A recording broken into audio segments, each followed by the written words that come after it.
खुदावन के कद्दूस जलाली और बाबरकत नाम से आप सबों को जो सच्चाई टेलीविज़न की नशरियात को देखते हैं, आप सबों की खिदमत में खुदावन यीशु मसीह के नाम से प्यार भरा सलाम कबूल हो। और ख़ास तौर पर मैं खुदावन की शुक्रगुजारी करता हूँ कि उसने मेरे लिए ये एक अच्छा मौका रखा कि मैं आज के दिन सच्चाई टेलीविज़न के तल्लक से वसीला से आप सबों से हम कलाम हो सका। मैं भाई आरफ सरदार का, बेटे नबील का बेहद शुक्रगुजार हूँ कि उनकी दावत पर मैं आज आप सबों से खुदा के कलाम की बात कर सकता हूँ।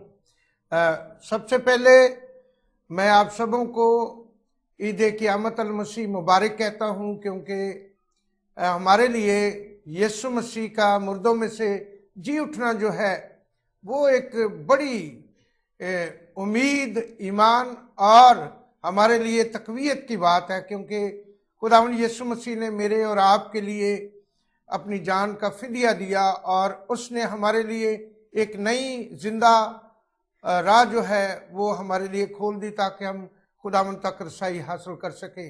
आज के तल्लक से मैं कलाम मुकद्दस में से जो हवाला पढ़ना चाहता हूँ वो हवाला है करंथियों का पहला खत और उसका 15वां बाब और उसकी 3री और 4थी आयत खुदा के कलाम में से मैं पढ़ूंगा। और इसको बुनियाद बनाकर आज हम ख़ास तौर पर जो हमारे ईमान के पिलर्स हैं उन पर हम बात कर सकेंगे। खुदा के कलाम में इस तरह लिखा है, चुनाचे मैंने सबसे पहले तुमको वही बात पहुंचा दी जो मुझे पहुंची थी कि मसीह किताब मुकद्दस के मुताबिक हमारे गुनाहों के लिए मुआ और दफन हुआ और तीसरे दिन किताब मुकद्दस के मुताबिक जी उठा।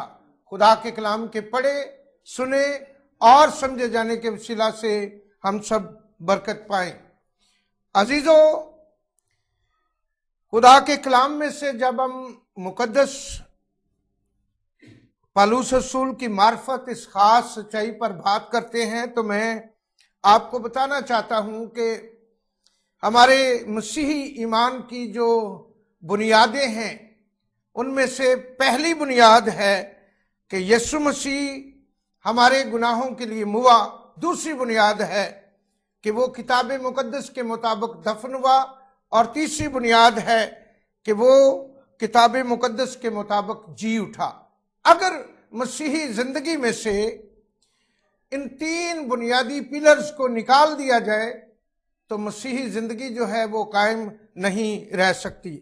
आए हम एक एक करके किताब मुकद्दस में से इन तीनों बातों पर गौर करते। पहली बात यह है कि मसीह यीशु किताब मुकद्दस के मुताबिक हमारे गुनाहों के लिए मुआ, क्योंकि बनी नौ इंसान जब से खल्क हुआ है तब से उसकी शरीयत में ये बात शामिल है कि वो हमेशा नाफरमानी की तरफ जाता है। और हमारे जो जद्दे अमजद थे आदम और हवा, खुदा ने उनको जो हुक्म दिया था उसको लेकर वो उस पर वफादार ना निकले, बल्कि उन्होंने खुदा के हुक्म की नाफरमानी की। और रोमियो के खत में लिखा है कि एक आदमी के सबब से गुनाह दुनिया में आया और गुनाह के सबब से मौत दुनिया में आई और यूं मौत सब आदमियों में फैल गई। किताब मुकद्दस में रोमियो के खत के 3रे बाब की 23वीं आयत में लिखा है, इसलिए सब ने गुनाह किया और खुदा के जलाल से महरूम है। अब गुनाह जो है उसने इंसान और खुदा के दरमियान जुदाई पैदा कर दी। इंसान खुदावन तक रसाई हासिल नहीं कर सकता था, वो खुदा से अलग था, बिछड़ा हुआ था और उसकी जिंदगी बिल्कुल नाउमीदी में गुजर रही थी और खुदा से दूर रहते हुए वो अपनी जिंदगी को खुदा के खिलाफ इस्तेमाल कर रहा था। खुदा के कलाम की ये सदाकत के मसीह यीशु हमारे गुनाहों के लिए मुआ, इसके लिए बाइबल मुकद्दस में से अगर हम दीगर हवालाजात को पढ़ते हैं तो अहद कदीम में या अहद अतीक में बनी इस्राइल को खुदा ने जो निजाम दिया था उसमें कुर्बानियां थी। लोग गुनाह करते थे और फिर वो कुर्बानी लेकर हैकल में जाते और फिर दोबारा आते, फिर गुनाह करते, और ये सिलसिला साल हर साल चलता रहता था। इब्रानियों का मुसन्नफ इसके बारे में बड़े अच्छे तरीका से हमें बताता है। और इसके साथ साथ हम किताब मुकद्दस में देखते हैं, चूंकि गुनहगार इंसान खुदा तक नहीं जा सकता था, इसलिए खुदा की जात के बारे में लिखा है कि खुदा की आंखें ऐसी पाक हैं कि वो बदी को देख नहीं सकती। इसलिए इंसान और खुदा का जो राब्ता टूट चुका था, या इंसान जो खुदा से दूर हो चुका था, उसके लिए लाजम था कि खुदा बेहतरीन कोई हिकमत अमली अपनाए। और खुदावन ने इसके लिए यीशु मसीह को इस जमीन पर भेजा। बेशक पहले इंसान जानवरों की कुर्बानी देकर वक्ती तौर पर मुतमिन होते थे, लेकिन अगर बाशऊर शख्स देखे कि अगर जुर्म मैंने किया है तो मेरे उस जुर्म की सजा किसी बकरे को, किसी बछड़े को या किसी मेंढे को कैसे मिल सकती है। इसलिए खुदावन ने बेहतरीन तरीका निकाला। 2 आयत हमारे सामने बड़ी अहम है। एक आयत रोमियो 5वें बाब की 8वीं आयत, वहां पर लिखा है, जब हम गुनाहगारी, खुदा ने हमसे ऐसी मोहब्बत रखी कि जब हम गुनाहगारी थे मसीह हमारी खातिर मुआ। और दूसरी किताब मुकद्दस में से जो आयत मुकद्दसा है वो यशायाह नबी की किताब जब हम पढ़ते हैं तो उसके 53 बाब की 10वीं आयत है। वहां पर लिखा है कि खुदावंद को पसंद आया कि उसे कुचले, यानी ये खुदा का इरादा था कि उसने बनी नौ इंसान की गुनाह से रिहाई के लिए अपने कलमे को इस जमीन पर भेजा। कोई ऐसा शख्स होना चाहिए या ऐसी कुर्बानी होनी चाहिए जो इंसान के मुशाबे हो, इंसान के मुसावी हो, और एक ऐसा शख्स होना चाहिए या ऐसी कुर्बानी होनी चाहिए जो ब्लेमलेस हो, बेगुनाह हो। सो दुनिया के अंदर जितने इंसान आज तक आए थे उनके बारे में लिखा है, इसलिए सब ने गुनाह किया और खुदा के जलाल से महरूम हैं। तो खुदा ने इंसान के लिए बेहतरीन एक हल निकाला, और यशायाह की किताब बताती है उसके 53 बाब की 10वीं आयत में लिखा है कि खुदावन को पसंद आया कि उसे कुचले और उसकी जान गुनाह की कुर्बानी के लिए गुजरानी गई। सो खुदावन यीशु मसीह का खून जो है वो मेरे और बनी नौ इंसान के गुनाहों के लिए पेश किया गया, और उसके वसीला से हमारी अबदी खलासी हुई, हम गुनाहों से छुड़ाए गए। ये हतमी कुर्बानी है, क्योंकि खुदा के कलाम में हम पढ़ते हैं इब्रानियों के खत में, ये हतमी कुर्बानी है क्योंकि उसने अपने बेटे को भेजा। उसके बेटे का लहू हमें तमाम गुनाहों से पाक करता है। सो पहली बात कि खुदावन यीशु मसीह ने जब सलीब पर अपनी जान दी तो इसका मतलब है कि उसने वो लानत, वो गुनाह की गुलामी जो थी हम पर, उससे उसने हमें रिहाई बख्शी।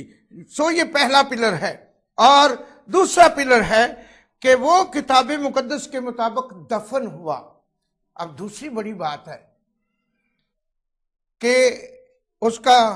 उसकी तदफीन और उसके को किस तरह कफनाया गया। पुराने अहदनामा में हम पढ़ते हैं कि जब कोई शख्स इस दुनिया से जाता था तो यहूदी अपने दस्तूर के मुताबिक दफन करते थे, और चूंकि वो अरसा दराज तक मिस्र के तसल्लुत में रहे तो मिस्री लोग जो थे वो अपने तौर पर अपने मुर्दों को दफन करते थे। मिस्री दस्तूर के मुताबिक जब हम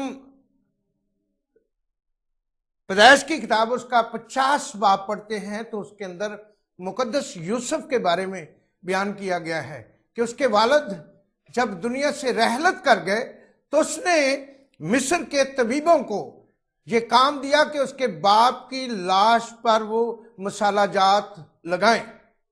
अब लाजिम है, क्योंकि यहां पर लिखा है मसीह किताब मुकद्दस के मुताबिक पहली बार उसका मरना, दूसरी बार उसका दफन होना। सो किताब मुकद्दस के मुताबिक जब हम कहते हैं कि उसको दफन किया गया तो ये नहीं कहा जा सकता कि उसके शागिर्द तो भाग गए थे या वो तो एक आम आदमी था, क्योंकि मत्ती की इंजील के 8वें बाब के अंदर इस तरह लिखा है कि हवा के परिंदों के घोंसले हैं, लोमड़ियों के भट्ट हैं, लेकिन इब्ने आदम के लिए सर धरने की जगह नहीं है। सो ये कोई बड़ी बात नहीं है, क्योंकि खुदावंद यीशु मसीह को जब सलीब पर मसलूब किया गया तो उसके बाद जो यीशु मसीह के खुफिया शागिर्द थे दो, एक का नाम अरमतिया था और दूसरे का नाम निकोदेमुस था। जब खुदावंद यीशु मसीह ने सलीब के ऊपर जान दी तो उसके बाद अरमतिया का यूसुफ आया और उसने पिलातूस से दरखास्त की कि यीशु मसीह की जो लाश है उसको दी जाए। वो उसको दी गई और किताब मुकद्दस बयान करती है। जब हम मरकस की अंजील पढ़ते हैं तो मरकस की अंजील के 15वें बाब की गालबन 40वीं आयत है, वहां पर लिखा है जब ये लाश ली गई तो एक महीन चादर खरीदी गई और उसमें यीशु मसीह को कफनाया गया। ये बड़ी खूबसूरत बात है और हमारे ईमान को तकवीयत बख्शती है। पहली बात, यीशु मसीह की तदफीन से पहले यीशु मसीह को कफनाया गया, क्योंकि ये यहूदियों का दस्तूर था कि यहूदी किसी भी शख्स की डेड बॉडी को दफनाने से पहले गुस्ल देते थे और फिर उसको कफनाते थे। और फिर खुदा के कलाम के मुताबिक हम पढ़ते हैं कि यहूदियों के नजदीक जो खुशबू थी ये बड़ी अकीदत की बात समझी जाती थी। और ज़बूर 45 की 8 के अंदर भी लिखा है, गजलो गजलात बाब नंबर 4 आयत नंबर 17 में, इमसाल की किताब 7 नंबर बाब और 17 आयत में ये बातें शामिल हैं कि यहूदी खुशबू से बड़ी उन्स रखते थे। और बाइबल मुकद्दस के मुताबिक जब हम यूहन्ना की इंजील उसका 19वां बाब पढ़ते हैं तो उसके अंदर लिखा है 50 शेर मुर और ऊद यीशु की लाश पर लगाया गया। यीशु की तदफीन लागरी में नहीं की गई, यीशु की तदफीन बस गुजारे के लिए नहीं की गई, बल्कि खुदा के कलाम की ये शहादतें हैं कि यीशु की तदफीन जो है वो यहूदी दस्तूर के मुताबिक की गई।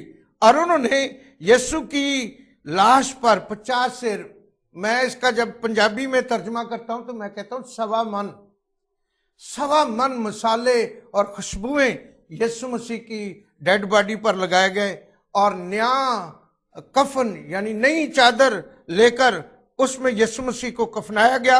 और यूहन्ना की इंजील के 19वें बाब की 40वीं आयत में लिखा है, बिल्कुल नई कब्र जो अरमतिया के यूसुफ की कब्र थी वो कब्र यीशु मसीह के लिए मुंतखब की गई, क्योंकि वहां पर लिखा है आज तक कोई भी उस कब्र में दफनाया नहीं गया था। और इसीलिए खुदा के कलाम में लिखा है कि मसीह किताब मुकद्दस के मुताबिक यानी जो यहूदियों का दस्तूर था उसके मुताबिक उन्होंने यीशु मसीह को दफनाया।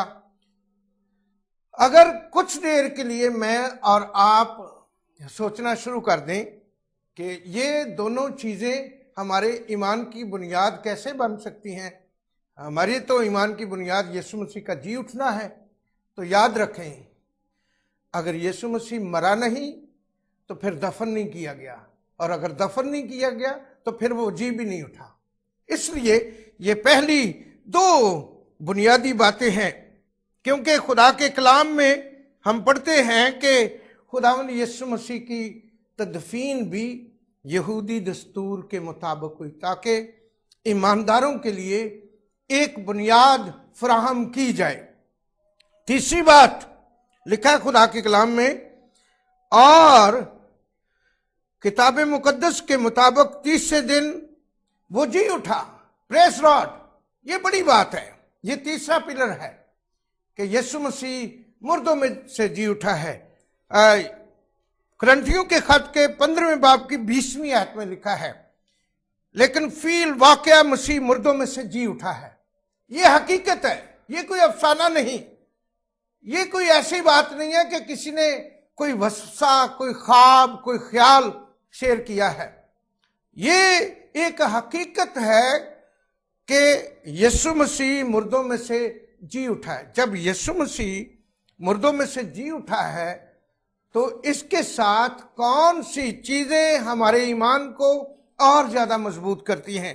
किताब मुकद्दस के मुताबिक अगर हम देखें तो मत्ती की अंजील के अंदर 2 बार और लूका की अंजील के अंदर ये बात बयान की गई है कि जब यीशु मसीह यरूशलेम में शाहाना दाखिले के लिए जाने वाले थे तो उन्होंने अपने शागिर्दों को अलग ले जाकर उन्हें कहा था कि मैं और हम अब यरूशलेम की तरफ जाते हैं, वहां पर इब्ने आदम के साथ जो होगा वो मैं बताना चाहता हूं कि फकीयों और फरीसियों के हवाले किया जाएगा और गैर कौम जो है वो उसे मसलूब करेंगे, क्योंकि मेरी बात नबियों ने ये कहा है।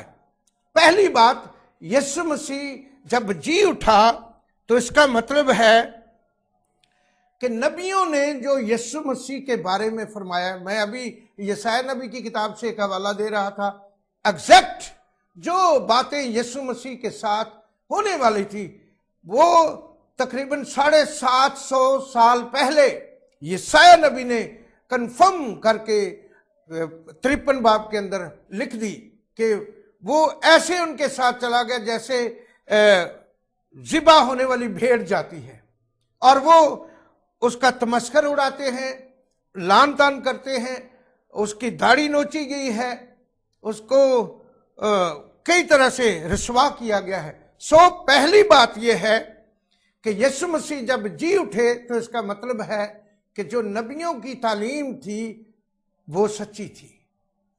हमें यीशु मसीह के जी उठने के साथ इस बात की तस्दीक मिलती है कि जो नबी कई साल पहले यीशु मसीह के बारे में नबूवत कर रहे थे उनकी तालीम सच्ची थी।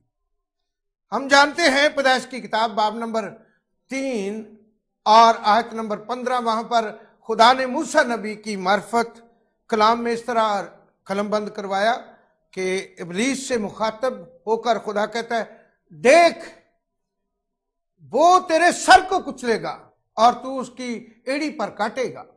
और फिर यशायाह नबी की किताब से भी हमने हवाला देखा कि यीशु मसीह जो है उसके बारे में बिल्कुल एग्जैक्ट बातें की गई। ज़बूर की किताब 22वें बाब के अंदर यीशु मसीह की मसलूबियत के बारे में भी वहां पर बातें बयान की गई हैं। जी, दूसरी बात, जब वो जी उठा है तो इसका मतलब है कि वो कुर्बानी जो गुनाह के लिए बनी नो इंसान की गुजरानी गई थी वो खुदा को कबूल हो गई है, वो खुदा को पसंद आ गई। यीशु मसीह के जी उठने के सबब से ये हमें एक शहादत मिलती है कि वो कुर्बानी जो गुनाह के लिए गुजरानी गई है, अबदी खलासी के लिए गुजरानी गई है। यूहन्ना के पहले खत के 2 बाब में लिखा है कि खुदावन के पास हमारा कुफारा है, यानी वो कुर्बानी जो खुदा के हजूर में गुजरानी गई वो खुदा ने पसंद कर ली है और उसके वसीला से हमें गुनाहों से रिहाई मिल गई है। आयत नंबर खुदा के कलाम में से तीसरी बात हम देखते हैं कि खुदावन यीशु मसीह को जब वो मसलूब करने वाले थे तो उसके ऊपर कुछ एलिगेशंस लगाए गए। उन एलिगेशन के अंदर एक बात यह थी कि यीशु अपने आप को खुदा का बेटा कहकर खास तौर पर अपने आप को खुदा के बराबर ठहराता है, क्योंकि यहूदी जो थे उनके नजदीक ये कुफर था। अब इसकी तस्दीक होना भी बहुत जरूरी थी। और खुदा के कलाम के अंदर हम पढ़ते हैं रोमियो का खत, उसका पहला बाब और उसकी 4 आयत, इसके अंदर लिखा है, लेकिन पाकीज़गी की रूह के एतबार से मुर्दों में से जी उठने के सबब से कुदरत के साथ खुदा का बेटा ठहरा। सो ये बात भी हमें कंफर्म हो जाती है कि वो वाकई खुदा का बेटा है। हम उसको यकीन के साथ तस्लीम कर सकते हैं कि वो खुदा का बेटा है। 4 बात। चौथी बात, वो बात ये है कि जब हम मत्ती की इंजील उसका 27वां बाब पढ़ते हैं तो उसके अंदर जो यहूदी थे, फकी और फरीसी थे, उन्होंने एक बात की और ये बात भी बड़ी इंटरेस्टिंग है और हमें इसको लाजमी जानना चाहिए। 26वां बाब और उसकी 27वां बाब और उसकी आयत नंबर 60 है। खुदा के कलाम में इस तरह लिखा है 63 नंबर आयत के अंदर, खुदावंद में याद है कि उस धोखेबाज ने जीते जी कहा था, मैं 3 दिन के बाद जी उठूंगा। खुदावंद यीशु मसीह ने जब वो जमीन पर तालीम दे रहे थे, बारहा उन्होंने कहा कि ये लोग मुझे कत्ल करेंगे और फिर मैं जी उठूंगा। निशान मांगा गया तो कहा गया कि इन लोगों को सिर्फ एक ही निशान दिया जा सकता है कि जैसे यूना 3 दिन रात मछली के पेट में रहा, वैसे इब्ने आदम जो है वो जमीन के पेट में रहेगा। और फिर खुदा के कलाम में हम पढ़ते हैं कि खुदावंद यीशु मसीह ने जब ये तालीम दी तो यहूदी लोग जो थे उन्होंने एक एक बात को अपने सामने रखा और वो कोई भी मौका हाथ से जाने नहीं देते थे। उस धोखेबाज ने जीते जी कहा था, मैं 3 दिन के बाद जी उठूंगा। ये उसका अपना भी दावा था। बस हुक्म दे कि 30 दिन तक कब्र की निगहबानी की जाए, कहीं ऐसा ना हो कि उसके शागिर्द आकर उसे चुरा ले जाए और लोगों से कह दें कि वो मुर्दों में से जी उठा और ये पिछला धोखा पहले से बुरा हो। ये उनका कहना था। लेकिन जब यीशु मसीह मुर्दों में से जी उठा तो इसका मतलब है यीशु मसीह की अपनी तालीम जो उन्होंने जमीन पर दी उसको उन्होंने सच कर दिखाया। खुदावंद यीशु मसीह अगर जी नहीं उठे तो इसका मतलब है जो कुछ मैं और आप मानते हैं, नबियों का कलाम जो हमारे पास है, उसकी कोई सदाकत नहीं। अगर यीशु जी नहीं उठा तो आज तक मैं और आप गुनाह में जिंदगी बसर कर रहे हैं। अगर यीशु जी नहीं उठा तो फिर इसका मतलब है कि यीशु मसीह की अपनी बातें भी, उसने तो कहा कि आसमान और जमीन टल जाएंगे लेकिन मेरे मुंह की बातें हरगिज ना टलेंगी। उसके वादे, उसके दावे जो हैं वो इसी बात पर सच होते हैं कि वो मुर्दों में से जी उठा। पांचवी बात यह है कि जब वो जी उठा है तो मेरे और आपके जो ईमान की कन्फर्मेशन है वो हो जाती है कि मेरे और आपके गुनाह जो हैं वो मिटाए गए हैं। कुलसियों के खत में लिखा है, उसने सलीब के ऊपर कीलों से जड़कर बरमला तमाशा बनाया। दस्तावेजात हमारे खिलाफ लिखी गई थी, कीलों से जड़कर उनका बरमला तमाशा बनाया और साबित कर दिया कि हम गुनाह से आजाद हैं। आज का दिन मेरे और आपके लिए बड़ी बरकत का दिन है, क्योंकि इस हवाले के नीचे भी लिखा है, कुछ गवाह हैं जो जिंदा हुए मसीह को जिन्होंने देखा, लिखा है, और कैफा को और उसके बाद उन 12 को दिखाई दिया, फिर 500 से ज्यादा भाइयों को एक साथ दिखाई दिया, जिनमें से अक्सर अब तक मौजूद हैं और बाद सो गए। फिर यकूब को दिखाई दिया, फिर सब रसूलों को, और पलूस कहता है एंड में मुझे। याद रखें कि यीशु मसीह अगर जी नहीं उठा तो इसका मतलब है ये सब कुछ मलियामेट किया गया है, लेकिन यीशु मसीह जी उठा है। इसलिए आज पूरी दुनिया में मसीहियों की तादाद बहुत ज्यादा है, वो रोज बरोज कम नहीं हो रही, बढ़ रही है। और इस ईमान को कायम करने के लिए कि यीशु मसीह मुर्दों में से जी उठा है, बहुत सारे लोगों ने अपनी जानों का भी नजराना दे दिया, क्योंकि वो इस हकीकत को पा चुके थे, जान चुके थे कि यीशु मुर्दों में से जी उठा है।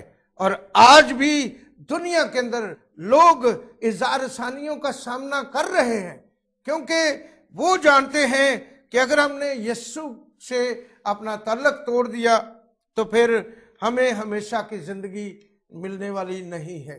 आज अजीजों, हमारे लिए बड़ा बरकत का दिन है और खुशी और शादमानी का दिन है कि आज के दिन तमाम गुनाहगारों को एक खुशखबरी मिली कि हम मुफ्त में रास्तबाज ठहराए गए हैं।